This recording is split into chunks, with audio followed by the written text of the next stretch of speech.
السلام عليكم ورحمة الله وبركاته. الحمد لله نحمده ونستعينه ونستغفره ونعوذ بالله من شرور أنفسنا ومن سيئات أعمالنا. من يهده الله فلا مضل له ومن يضلل فلا هادي له. أشهد أن لا إله إلا الله وحده لا شريك له وأشهد أن محمدا عبده ورسوله أرسله بالهدى ودين الحق ليظهره على الدين كله ولو كره المشركون. أما بعد فقال الله تعالى في محكم تنزيله العظيم: أعوذ بالله من الشيطان الرجيم. بسم الله الرحمن الرحيم. لن ينال الله لحومها ولا دماؤها ولكن يناله التقوى منكم كذلك سخرها لكم لتكبروا الله على ما هداكم ولعلكم تشكرون.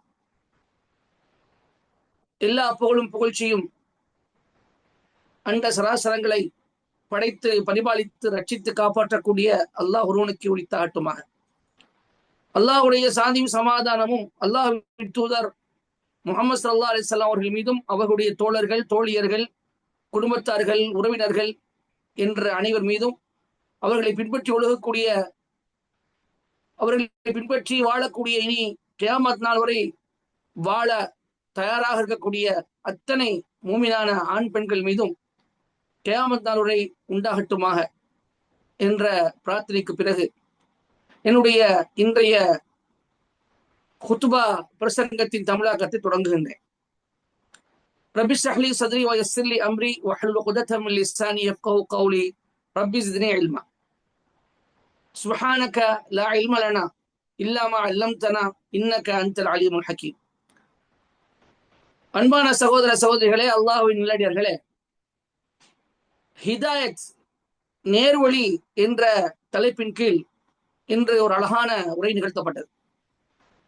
அல்லாஹ் தஆலா குர்பானி சம்பந்தமாக ஒரு வசனத்தில் குறிப்பிடும் போது அல் ஹஜ் என்ற 22வது அத்தியாயத்தில் அல்லாஹ் குறிப்பிடுகிறான்: லா யனால அல்லாஹ் லுஹூமுஹா வலா திமாஉஹா வலாக்கின் யனாலுஹு தக்வா மின்கும்.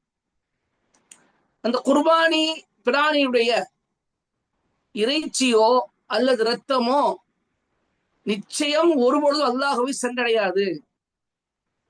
ஆனால் உங்களிடமிருந்து தக்குவா தான் அல்லாஹ் சென்றடையும்.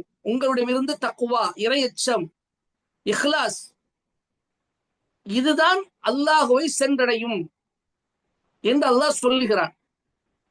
பிறகு அந்த வசனத்தை எப்படி முடிக்கிறான் என்றால், கதாலிக்க சக்கரஹா லக்கும் லிதுகப்பிருல்லாஹ அலா மா ஹதாக்கும்.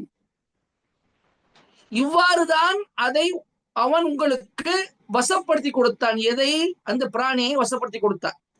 எதற்காக? உங்களுக்கு ஹிதாயத் கொடுத்ததின் மீது அல்லாஹ்வை நீங்கள் பெருமைப்படுத்துவதற்காக. உங்களுக்கு ஹிதாயத்தை அல்லாஹ் கொடுத்திருக்கிறான், நேர்வழி காட்டியிருக்கிறான்.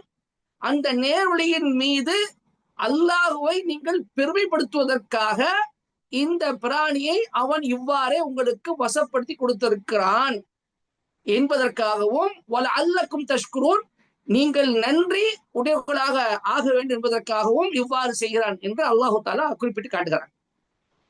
அருமை சகோதர சகோதரிகளே, உங்களுக்கு ஹிதாயத்தை கொடுத்ததற்காக நீங்கள் அல்லாஹுவை பெருமைப்படுத்த வேண்டும். அதாவது தக்பீர் சொல்ல வேண்டும், அல்லாஹு அக்பர், அல்லாஹு அக்பர் என்று சொல்ல வேண்டும். நம்ம எல்லாம் ஹஜ் பெருநாளின் போது, அதற்கு முன்பும் துல்ஹஜ் மாசத்துடைய முதல் 10 நாட்களே அதிகமாக தக்பீர் சொல்லிக் கொண்டிருந்தோம்.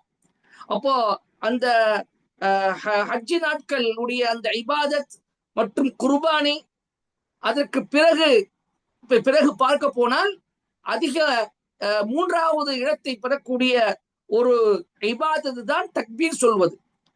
அந்த தக்பீர் எதற்காக சொல்லப்பட வேண்டும் என்று அல்லாஹ் விரும்புகிறான் என்றால், அவன் நமக்கு நேர்வழி காட்டியதற்காக அவனை பெருமைப்படுத்த வேண்டும் என்று விரும்புகிறான்.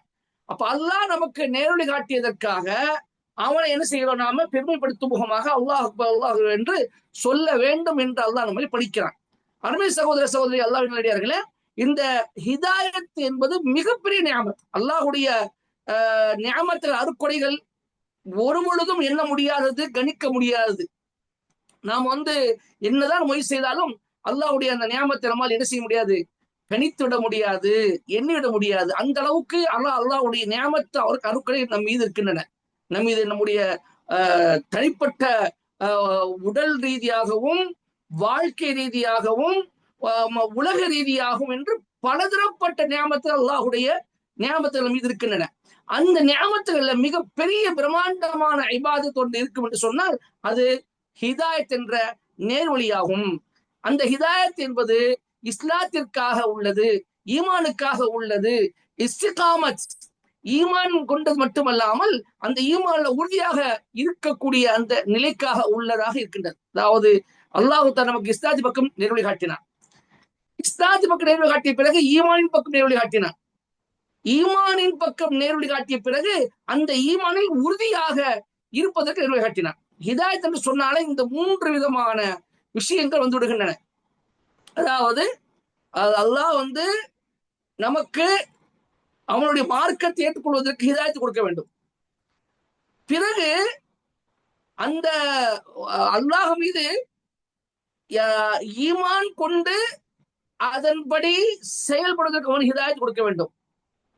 பிறகு அதில் தொடர்ந்து இஸ்திகாமத்தாக உறுதியாக இருப்பதற்கு ஹிதாயத்து கொடுக்க வேண்டும். இந்த 3ம் அடங்கியதான் ஹிதாயத். ஏனென்றால் இஸ்லாத்தை ஏற்று விடுவார்கள், ஆனால் திடீரென்று அந்த மார்க்கத்தை விட்டு அவர்கள் மாறிவிடக்கூடும். அதே போன்று இஸ்லாத்திற்கு ஏற்று அல்லாஹ் ஈமான் கொண்டு தொடர்ந்து அல்லாஹ் வணங்கக்கூடியவர்களாக இருப்பார்கள். திடீரென்று அந்த வணக்கத்தை விலகி தூரமாக ஆகிவிடக்கூடும். எனவே இந்த 2 மட்டும் ஹிதாயத் கிடையாது. மாறாக ஏற்றுக்கொண்ட கொள்கையில் மீது உறுதியாக இருக்க வேண்டும், இபாதத் செய்வது உறுதியாக இருக்க வேண்டும். அது இஸ்திகாமத் என்ற அந்த தன்மை அது இருக்க வேண்டும். அதுக்கு பேர் ஹிதாயத். இதற்காக அல்லாஹு தாலா நமக்கு இந்த ஹிதாயத்து கொடுத்து சொன்னால் இந்த ஹிதாயத்தை மிகப்பெரிய அருளாக இருக்கின்றது என்பதை நான் விளங்கிக் கொள்ள வேண்டும். அல்லாஹு தாலா சொல்லி காட்டுகின்றான், குல் பி ஃபதுலில்லாஹி வ பிரஹ்மதிஹி ஃபபிதாலிக ஃபல்யஃப்ரஹு ஹுவ கைரு மிம்மா யஜ்மஊன். இது அல்லாஹ்வுடைய ஃபதுல் என்ற பேர் அருளாகவும் அவனுடைய கிருபையாகவும் இருக்கின்றது. இதை கொண்டுத்தான் அவர்கள் சந்தோஷம் அடைந்து மகிழ்ச்சி அடையட்டும். இது அதாவது இந்த ஹிதாயத் என்பது அவர்கள் எதை சேர்த்து வைத்திருக்கிறார்களோ சேகரிக்கிறார்கள் அதை விட மிகச் சிறந்ததாக இருக்கின்றது என்று அல்லாஹ் சொல்லி காட்டுகின்றார். அப்போ அருமை சகோதரர்களே, இந்த ஹிதாயத் நம்ம உலகத்துல எதெல்லாம் நம்ம சேகரிக்கிறோமோ, சேர்த்து வைக்கிறோமோ, சம்பாதிக்கிறோமோ, அனைத்தையும் விட மிகச் சிறந்த ஒன்றாக இருக்கின்றது. நாம் சந்தோஷம் அடைய வேண்டும் என்று சொன்னால் இந்த ஹிதாயத்தை கொண்டு தான் சந்தோஷம் அடைய வேண்டும் என்பதாக அல்லாஹ் குறிப்பிட்டு காட்டுகின்றார். அருமை சகோதரர்களே, ஹிதாயத் என்பது அல்லாஹுடைய ஒரு வரம். அல்லாஹ் நம்மை செய்திருக்கக்கூடிய மாபெரும் ஒரு இஹ்சான், உபகாரம். அல்லாஹ் சொல்லி காட்டுகின்றான், கதாலிக குன்தும் மின் கப்லு ஃபமன்னல்லாஹு அலைக்கும் ஃபதபையனு. இவ்வாறு தான் நீங்கள் முன்பு வழி தெரியாதவர்களாக, வழி அறியாதவர்களாக இருந்தீர்கள். எது நேரான வழி, எது தவறான வழி என்று நீங்கள் அறியாதவர்களாக நீங்கள் இருந்தீர்கள், அல்லது வழிகிட்டு போயிருந்தீர்கள். நாம் அல்லாஹ் உங்கள் மீது உபகாரம் செய்தான், நீங்கள் தெளிவு பெற்றீர்கள் என்று அல்லாஹ் சொல்லி காட்டுகின்றார். அதே போன்று ஹிதாயத்தை பொறுத்தவரை 2 விதமான ஹிதாயத் இருக்கின்றது. ஒரு ஹிதாயத் என்பது இஸ்லாத்தின் பக்கம் வழிகாட்டுவது. அது மனிதர்களுக்கும் அது செய்ய முடியும், மனிதர்களுக்கும் அதுக்குள்ள சக்தி உண்டு. அதாவது இஸ்லாத்தின் பக்கம், நேர்வழி பக்கம், சரியான ஒரு பாதையின் பக்கம் வழிகாட்டுவது. இது அல்லாஹ் நபிமார்களுடைய ஒரு பணியாக ஆக்கியிருக்கின்றார். நபிமார்களுக்கு பிறகு அறிஞர்களுடைய பணியாக அவருடைய உம்மத்துடைய பணியாக என்ன செய்ய அதை ஆக்கியிருக்கின்றார். இது எல்லோருக்கும் பொதுவான ஒரு பணியாக இந்த ஒரு நேர்வழி காட்டுவது, ஒரு சரியான பாதையை ஒரு மனிதனுக்கு காட்டுவது, சரியான விஷயங்களை எடுத்து சொல்லி அவனுக்கு சரியான மார்க்கத்தை போதித்து அவனை நேர்வழிப்படுத்துவது என்பது எல்லாரும் மீது கடமையாக ஆக்கியிருக்கிறார். எல்லாருக்கும் எல்லாருக்கும் சக்தி எல்லாம் கொடுத்திருக்கின்றார். அப்ப அல்லாஹ் இதை பற்றி சொல்லும் பொழுது, வஇன்னக லதஹ்தி இலா ஸிராத்தின் முஸ்தகீம், நபியே நீங்கள் ஒரு நேரான பாதையின் பக்கம் வழிகாட்டுகிறீர்கள் என்று அல்லாஹ் சொல்லி காட்டுகின்றார். இன்னொரு ஹிதாயத் இருக்கின்றது. அந்த ஹிதாயத் என்பது அல்லாஹ்வுடைய கையில் தான் இருக்கின்றது. அதுதான் ஹிதாயத் தௌஃபீக் வல் இல்ஹாம். நேர்வழியை காட்டி அதன்படி நடப்பதும், உள்ளத்தில் நல்ல விஷயங்களை உதிக்கை செய்து அதன்படி நடந்து அதில் உறுதியாக இருக்க வைப்பதும் இது ஒரு ஹிதாயத். இது அல்லாஹ்வுடைய கையில் தான் இருக்கின்றது. நம்முடைய நபிமார்களுடைய பணி இதுதான் நல்ல பாதைப்பா, இதுதான் சரியான பாதை, இதுல இருந்தாதான் நீ வந்து சொர்க்கத்துக்கு போக முடியும், வெற்றி பெற முடியும் என்று காட்டுவதோடு சரி முடிஞ்சு போச்சு. அதுல உள்ள போய் அதில் பயணித்து அதில் உறுதியாக இருப்பதற்கு உண்டான வேலை அல்லாவுடைய கையில் இருக்கு. அது அல்லாவுக்கு மட்டும் சக்தி இருக்கின்றது, மற்ற யாருக்கும் அல்லாஹ் சக்தி என்ன செய்யல, கொடுக்கவில்லை. அல்லாஹ் ரபுல் ஆலமீன் சொல்லி காட்டுகின்றான், லைஸ அலைக ஹுதாஹும் வலாக்கின்னல்லாஹ் யஹ்தி மன் யஷா. நபியே, அவர்களுக்கு அவர்களை நேர்வழியில் செலுத்துவது உம்முடைய பொறுப்பல்ல, ஆனா அல்லாஹ் தான் யாரை நாடுகிறானோ அவர்களை எல்லாம் செய்வான், நேர்வழியில் செலுத்துவான் என்பதாக அல்லாஹ் அவர்கள் குறிப்பிட்டு காட்டுகின்றார்.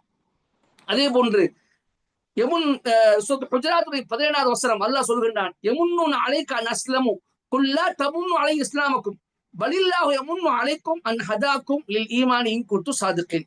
நபியே, இஸ்லாத்தை ஏற்றுக்கொண்டார்கள் என்பதை வைத்து அவர்கள் உம்மீது உபகாரம் செய்ததாக சொல்கிறார்கள். அந்த அல்லாஹ் தஆலா முனாஃபிகீன்களை பற்றி சொல்லி காட்டுகின்றான், இஸ்லாத்தை தழுவி விட்டார்கள், அந்த இஸ்லாத்தை தழுவதை கொண்டு அவர்கள் உம்மீது உபகாரம் செய்ததாக சொல்கிறார்கள்.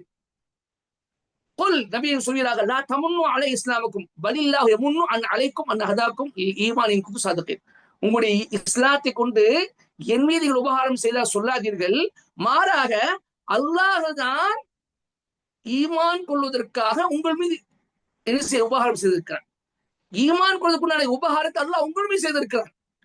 நீங்க வந்து இஸ்லாத்தை தவிர இருக்க, நீங்க ஈமான் கொள்ளல, நீங்க ஈமான் கொள்ளல. எனவே நீங்க இதுவரைக்கும் உங்களுடைய உள்ளத்துல ஈமான் குடி போகல.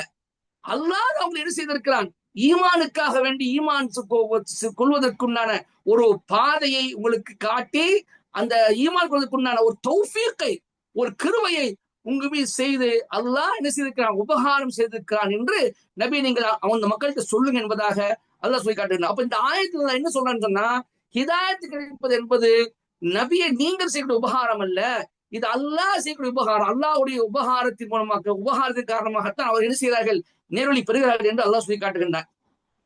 அறிவு சகோதரர்களே, இந்த நேர்வழி என்பது வராசத் அடிப்படையில் கிடைப்பது அல்ல. ஏதோ நம்ம சொத்துல, நாம் சமாதி சொத்துகள்ல நம்முடைய குடும்பத்தவர்கள், நம்முடைய வாரிசுகள் வாரிசுகளாக ஆகிறாங்களே, அந்த மாதிரி வாழையடி வாழையாக வரக்கூடிய சொத்து அல்ல ஹிதாயத். அப்படி இருந்திருந்தால் ஒரு நபியுடைய மகன் நபியாக இருக்க வேண்டும். நூஹ் அலைஹிஸ்ஸலாமுடைய மகனை பற்றி உங்களுக்கு எல்லாம் தெரியும். நூஹ் அலைஹிஸ்ஸலாம் அவர்கள் அல்லாஹ் சொல்லி காட்டுகின்றான், ஃபலபித ஃபீ மல்பஸத்தி இல்லா 50 ஆமா, 950 ஆண்டுகள் அந்த மக்களோடு வசித்து தாவா பணியில் பிரச்சாரம் ஈடுபட்டு இருக்கிறார்கள். ஆனால் அவர் மகனுக்கு அவரால் ஹிதாயத் கொடுக்க முடியவில்லை. மகனை அழைக்கிறார்கள், அல்லாஹ் சொல்லி காட்டுகின்றான், وهي تجري بهم في موج كالجبال ونادى نوح ابنه وكان في معزل يا بني اركب معنا ولا تكن مع الكافرين. அவர்கள் ரெண்டு பேரும் பேசிக் கொண்டிருக்கிறாங்க. சொல்கிறார்கள், வெள்ளம் ஏற்பட்டு விட்டது, பெருவெள்ளம், அல்லாஹ் மேலிருந்தும் தண்ணீரை கொட்டி கொண்டிருக்கிறான், கீழிருந்து பூமியிலிருந்து தண்ணீர் பொத்து பீரிட்டு கொண்டு வந்து கொண்டிருக்கின்றது. நாலாபுறத்திலிருந்து அல்லாஹ் தண்ணீரை கொண்டவர்களை என்ன செய்தான், சூழ்ந்து விட்டார். அந்த மக்கள் அழிந்து கொண்டிருக்கிறார்கள்.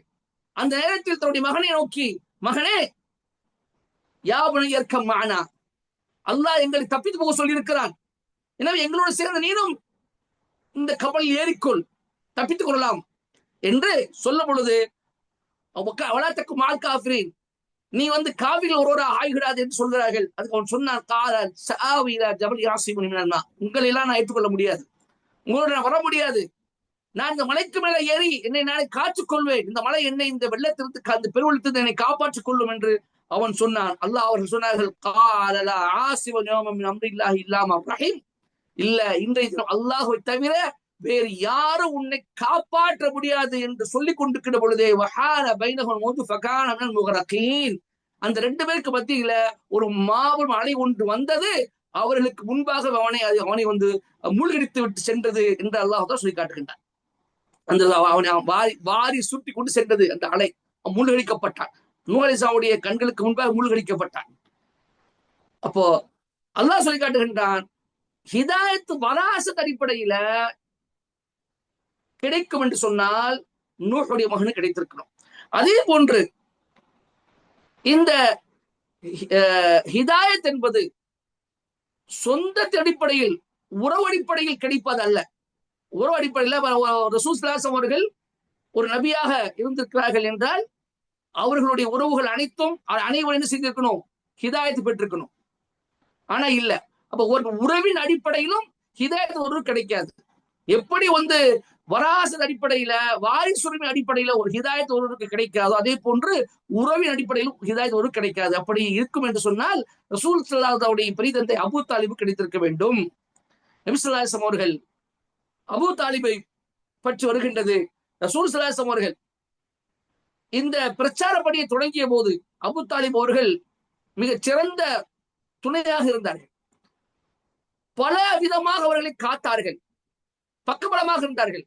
எல்லா விதத்தவர்களுக்கு யாரெல்லாம் ரசூல் எதிர்த்தார்கள் அவர்களுக்கு அவர்கள் சிம்ம சொப்பனமாக இருந்தார்கள்.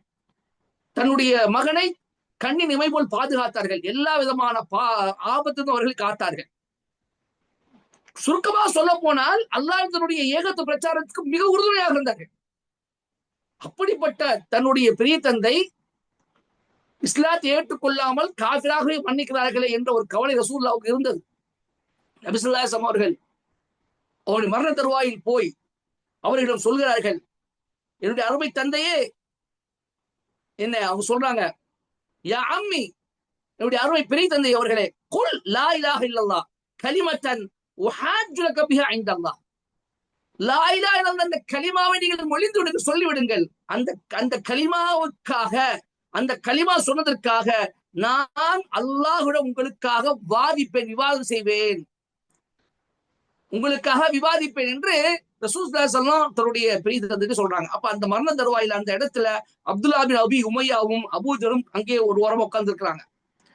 இந்த விஷயம் சொன்ன உடனேயே அந்த ரெண்டு பேரும் அபூ தாலிப் சொல்றாங்க, அத்ததஹபு அன் மில்லத்தி அப்துல் முத்தலிப், அபூ தாலிபே, உம்முடைய தந்தை அப்துல் முத்தலிபுடைய மார்க்கத்தை விட்டு நீ மாற போகிறீரா?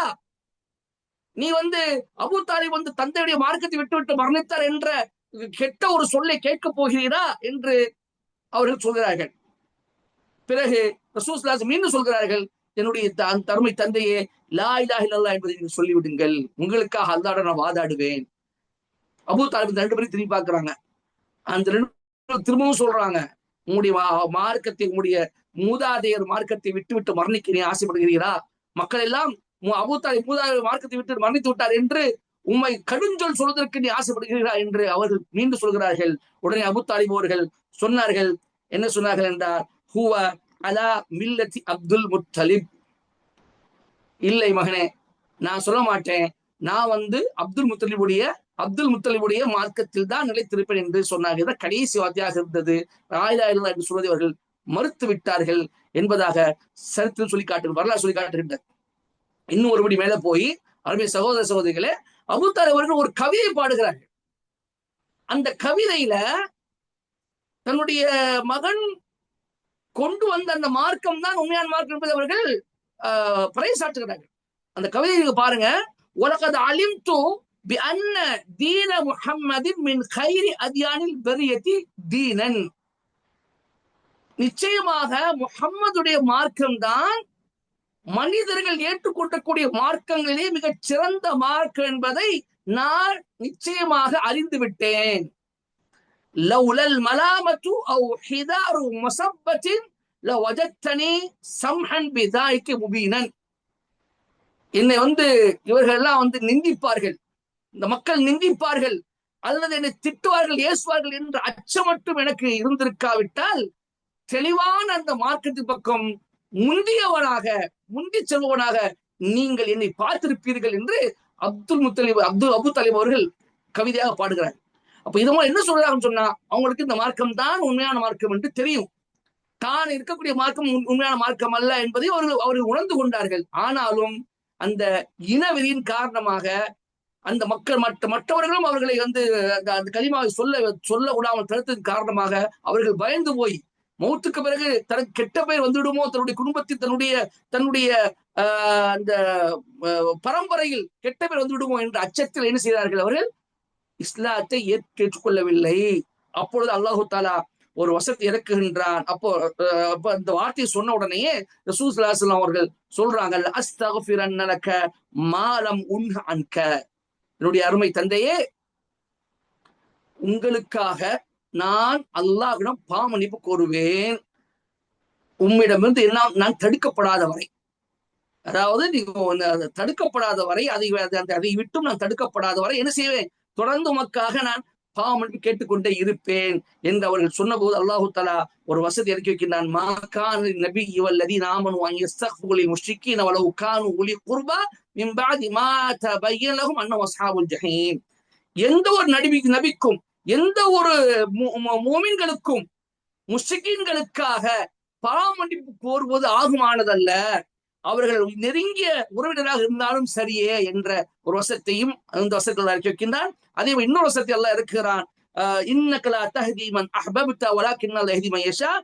நபியே, நிச்சயமாக யாருக்கு நீர் விரும்புகிறீரோ அவருக்கு நேரடி காட்ட முடியாது, ஆனா அல்லாஹ் யாரை நாடுகிறானோ, யாரை விரும்பி நாடுகிறானோ அவருக்கு அல்லாஹ் என்ன செய்வான், நேர்வழி காட்டுவான் என்ற வசனம். அதாவது முதல் வசனம் தௌபாவுல 113வது வசனம், கசஸ் என்ற 28வது வசனத்தினுடைய 28வது அத்தியாயத்தின் 56வது 2வது வசனம். இந்த 2 வசனத்தை அல்லாஹ் என்ன செய்கிறான், இந்த தர்மத்தில் இறக்கி வைத்து அல்லாஹ் இந்த விஷயத்தை நிரூபிக்கிறான். நேர் வழி காட்டி அவன் நல்ல மனிதராக சுவனவாசியாக வாழ்வது என்பது அல்லாஹ்வுடைய கையில் இருக்கின்றது. நபியே, உம்முடைய வேலை சரியான பாதை என்ன என்பதை காட்டுவதுதான் என்று அல்லாஹ் தெரிசினான், அந்த இடத்துல நிரூபித்து காட்டினான். அப்ப அருமை சகோதரர்களே, இந்த கராமத் என்ற உறவு மூலமாக காரணமாகவும் என்ன செய்யாது, ஹிதாயத்து வராது. அடுத்ததாக பெரிய பெரிய பட்டம் வாங்குவது மூலமாக, பெரிய பெரிய பதவியில் இருப்பது மூலமாகவும் என்ன செய்யாது, ஹிதாயத்து வராது. நீங்க எல்லாம் உலகத்துல நம்ம பார்க்கிறோம், பெரிய பெரிய பட்டதாரிகள், பெரிய பெரிய ஜாப்ல இருக்கக்கூடியவங்க, பெரிய பெரிய பதவியில் இருக்கக்கூடியவங்க, இவங்க எல்லாருமே ஒரு மிகப்பெரிய அந்தஸ்துல இருக்கிறாங்க. அந்த சமுதாயத்துல மிகப்பெரிய அந்தஸ்து இருக்கு. அவர்கள் சமுதாயத்துல மிகப்பெரிய அந்தஸ்து உண்டு. அவளுக்கு கீழே எல்லோரும் அவர்களுக்கு கட்டுப்பட்டு வாழக்கூடிய ஒரு சூழ்நிலை உண்டு. ஆனால் அவர்கள் தன்னை தானே ஒரு கல்லுக்கும் மண்ணுக்கும் மாட்டுக்கும் தன்னை கட்டுப்படுத்திக் கொள்ளக்கூடிய, முற்றிலும் தன்னை அர்ப்பணிக்கக்கூடிய ஒரு நிலைதான் என்ன பார்த்து கொண்டிருக்கணும். பெரிய பெரிய அறிவாளிகள், பெரிய பட்டதாரிகள், இவர்கள் தன்னுடைய அந்த இடத்தில் மட்டும் வணங்கக்கூடிய அந்த விஷயத்தில் மட்டும் கல்லையும் மண்ணையும் வணங்கி கொண்டிருக்கிறார்கள், மாட்டையும் படைப்படுத்தி வணங்கி கொண்டிருக்கிறார்கள். அந்த சமயத்தில் தன்னுடைய அக்கல் என்ற அந்த புத்தியை எங்கோ அவர்கள் தொலைத்துடுகின்றார்கள் என்பதை நாம் பார்க்கிறோம். ஆக இந்த பெரிய பட்ட பதவி மூலமாகவும் என்ன செய்யாது, ஹிதாயத் அங்கே வராது. அதே போன்ற அருமை சகோதரர்களே, இந்த அல்லாஹ் தஆலா ஹிதாயத்தை இந்த நேர்வழி இருக்கின்றதே, இது அல்லாஹ்வுடைய மிகப்பெரிய கொடை. அல்லாஹ் சொல்லி காட்டுகின்றான், வலக்கின்னல்லாஹ் ஹப்பப இலைக்குமுல் ஈமான வஸய்யனஹு ஃபீ குலூபிக்கும் வகர்ரஹ இலைக்குமுல் குஃப்ர வல் ஃபுசூக வல் இஸ்யான். அல்லாஹ் சொல்லி காட்டுகின்றான், ஹுஜராத்துடைய 7 மற்றும் 8வது வசனம். ஆனா அல்லாஹ் உங்களுக்கு ஈமானை பிரியமானதாக அன்புக்குரியதாக நேசத்துக்குரியதாக ஆக்கியிருக்கிறான். அதை உங்களுடைய உள்ளத்தில் அலங்கரித்து விட்டான். அந்த ஈமானை உங்களுடைய உள்ளங்களில் அலங்கரித்து விட்டான். குஃபர் என்ற இறை மறுப்பையும் பாவத்தையும் மாறு செய்வதையும் உங்களுக்கு வெறுப்பானதாக அல்லாஹ் ஆக்கியிருக்கிறான். இப்படிப்பட்டவர்கள் தான் எப்படிப்பட்டவர்கள், ஈமானை நேசத்துக்குரியதாக ஆக்கி குஃபரையும் பாவம் செய்வதையும் மாறு செய்வதையும் தன்னுடைய வெறுப்புக்குள்ளாக ஆக்கி யார் வாழ்ந்து கொண்டிருக்கிறார்களோ அவர்கள் தான் உமர் ராஷிதூன், நேரடி பெற்றவர்கள், நேர்மையானவர்கள் என்று அல்லாஹ் தஆலா சொல்லி காட்டுகின்றான். ஆக இந்த ஈமான் என்பது, இந்த ஹிதாயத் என்பது அல்லாஹ்வுடைய கொடை என்பதையும் நாம் இங்கே புரிந்து கொள்கின்றோம். அடுத்த சகோதரர்களே, ஷேக் அவர்கள் இது முதல் குத்பால சொன்னாங்க. 2வது குத்பால அவர்கள் சொல்லும் பொழுது ஹிதாயத்துக்கு என்ற ஒரு சில காரணங்கள் இருக்கின்றன. அந்த காரணம் என்ன சொன்னால்,